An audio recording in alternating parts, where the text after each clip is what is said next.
toodle. So how I can throw this light's fairly limited. But this is a high beam.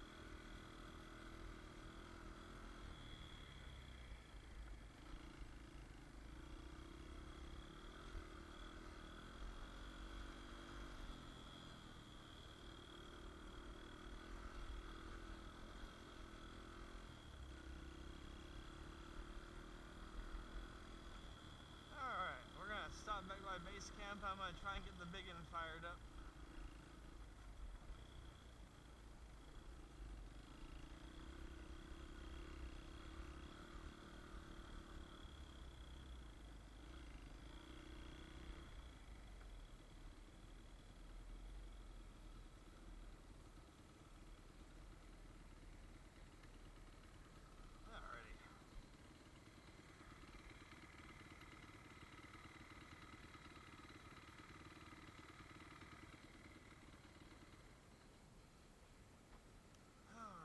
So let's see if I can get big boy lit up.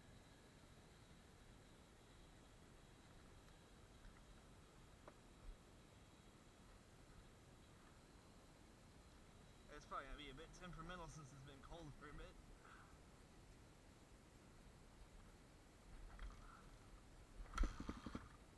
Ow. A little kickback there.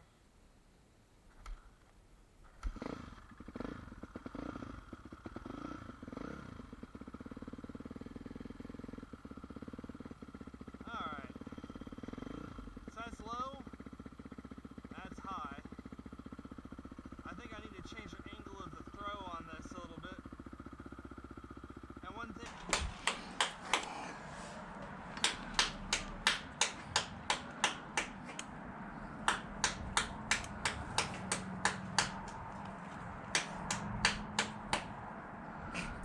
So we're going to try doing it this way. We'll see if this is the large adjuster I'm looking for.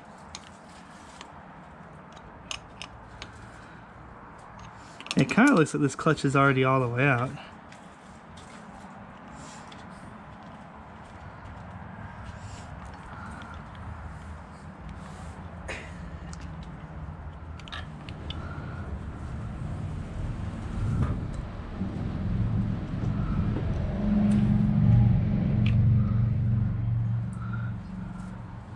I'll worry about that rubber grommet later. Okay, where are we dumping oil from? Well, that's not good.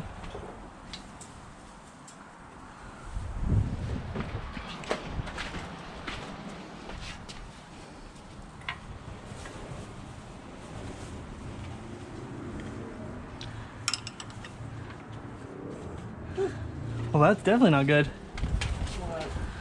Dumping oil from my sending line. Well, that's why I put oil in it, so I could throw it all over my garage floor. Get the kitty litter. So that's the ground. So one way that I keep track of how I work on stuff is I kind of wire as I work, so to speak. You wonder, oh, well, what kind of wire connectors are you using on this bad boy? Huh. This is off of Amazon. It's a self-shrink, self-solder connection. I absolutely love these things. So let me get out my fancy tool, which is a Bic lighter. And no, don't in the comment section criticize me for smoking. I'm actually not the smoker in the house. But I don't criticize the others in the house that do smoke, because I actually used to smoke. And smoking might be harmful to your health, but criticizing someone else's vices is far more harmful. And I gotta wait for this wind to die down, or else I'm just gonna look like a klutz here. I said I'm gonna wait for this wind to die down.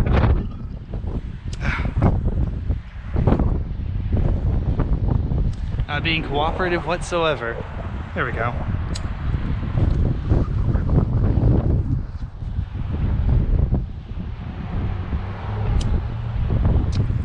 Of course, when I want to do something,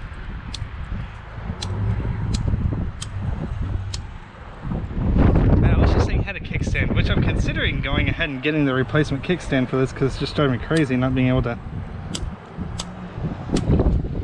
Alright. Let's relocate this thing and hopefully find a little less wind.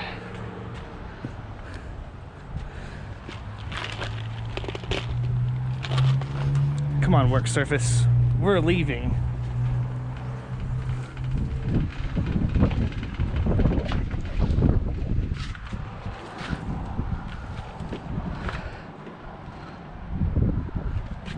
I just don't like blocking my walkway.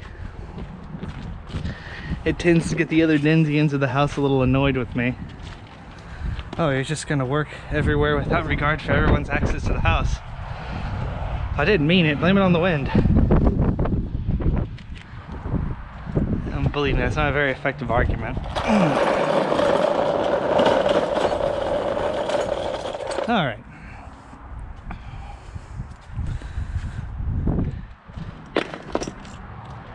So our newly reformed area, that's wind protected. You basically feed your wires in thusly to where both the wire areas are in the creamy solder ring nougat. And then you have the wind shift directions. Guy can rebuild a bike but can't figure out how to get out of the wind. And believe me, I'd be laughing at myself, and I am actually kind of laughing at myself right now.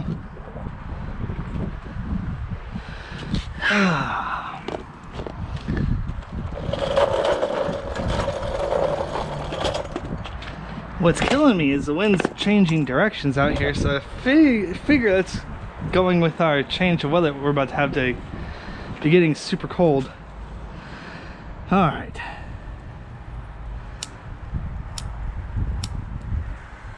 You kidding me here? Now we've shifted. Man, I don't know what I did to piss Mother Nature off of me so much.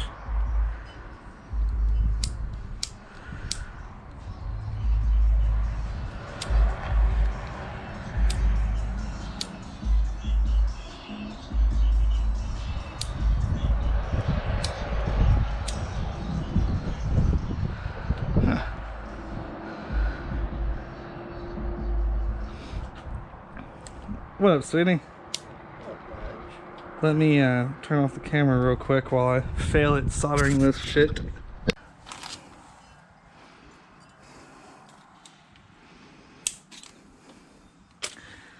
That's the other bad part about these little pins is, looks like we snapped the pin off in there.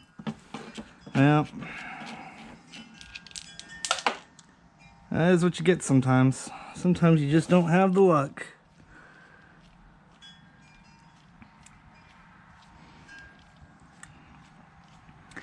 Oh well, I don't really ever use that 3.8mm pin anyway. Yeah, that thing's lit. Sorry, fella.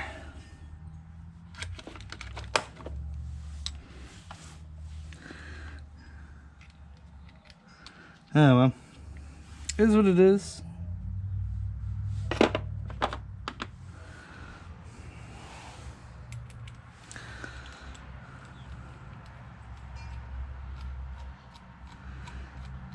So I'll be spending another $11 on my chain tool. Not a huge deal.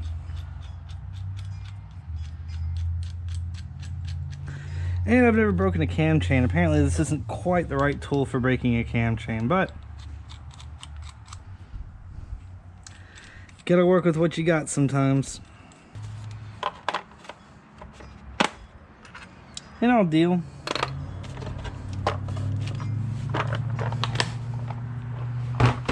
Alrighty, let's see. So we've got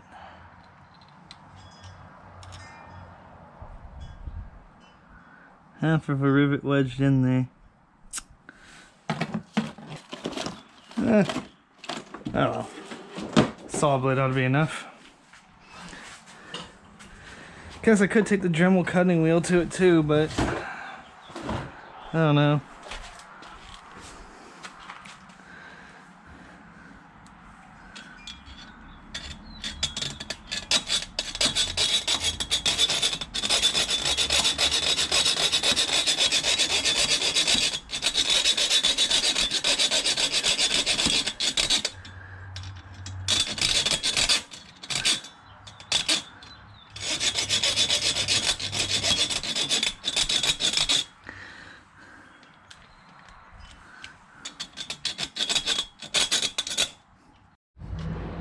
If you ever saw the end of Mad Max where he hands that guy a hacksaw by the car about to explode, I definitely would have not gotten out before that explosion.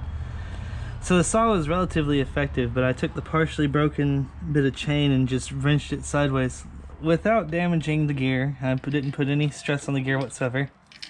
So I'm just going to feed this chain the rest of the way through, hopefully. No muss, no fuss. And that is your cam chain. Now look at how much bend we've got. We've got probably about a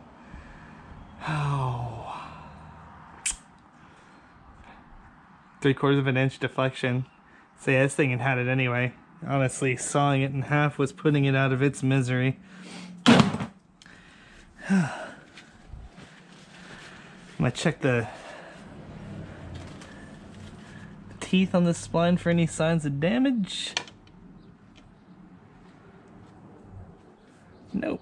I think we got away from this relatively good shape. Give you guys a good close-up of it.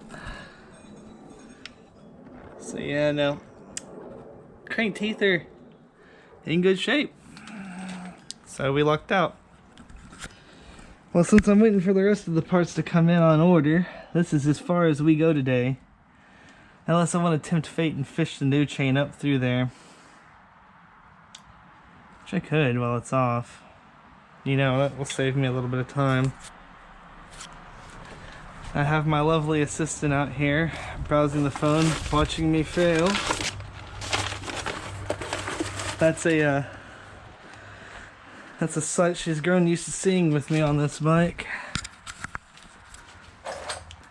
So note to self, get a better chain breaker if you're going to break a cam chain. Maybe the China one isn't the way to go. Alrighty.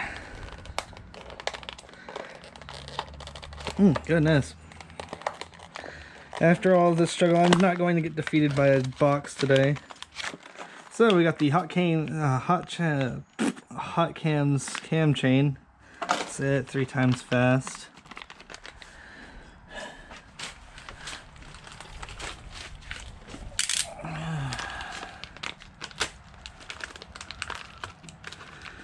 So I'll show you kind of what I was talking about as far as like this deflection sideways on these things. And then once we have it put together, I'll show you how much slop it's actually got. Alright, so once we get it unknotted. Ooh.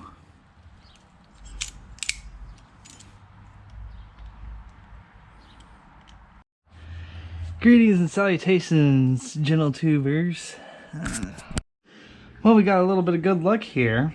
Apparently, the plug I was using wasn't working with my test light, so I need to replace that plug in my house.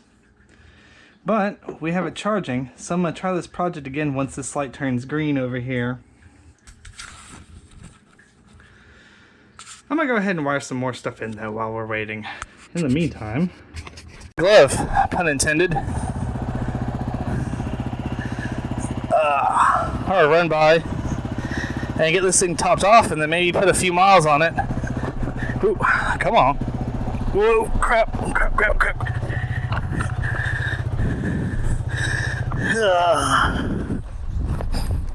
Yeah, I need to cut that out.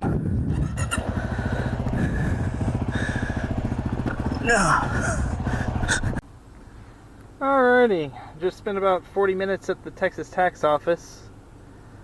One thing they were a bit concerned about was if I do need to get a bonded title, I find out in 3 to 4 weeks. However, I do have my Texas plates today.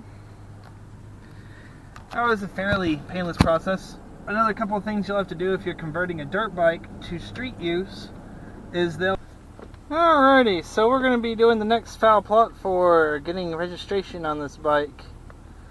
So you're going to need your past Texas registration and inspection. Another thing you want to bring is all your Vermont stuff whenever you're getting ready for your title transfer. I can't actually record the inside of the inside